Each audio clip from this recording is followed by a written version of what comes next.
શું તમને ક્યારેય પ્રશ્ન થયો છે કે જેને આપણે અમર કહીએ છીએ તે દેવોનું આયુષ્ય પણ મર્યાદિત હોઈ શકે?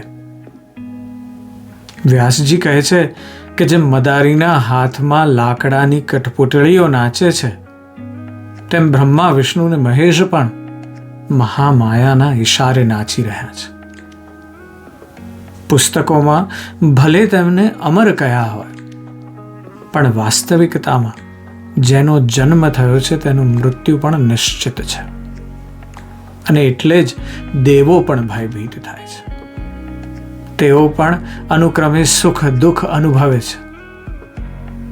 જેમ પાણીમાંથી જન્મેલા મચ્છરોનું આયુષ્ય ટૂંકું હોય છે, તેમ દેવોનું આયુષ્ય પણ કાળના મહાન ચક્રમાં માત્ર એક ક્ષણ સમાન છે.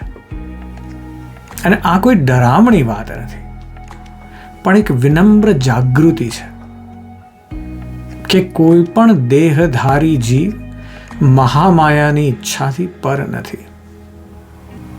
અને યાદ રાખજો કે સાચો દેવ એ નથી કે જે કદી મરતો નથી, પણ એ છે કે જે કાળના ચક્રમાં હોવા છતાં અહંકાર છોડીને સત્યમાં સ્થિર રહે છે.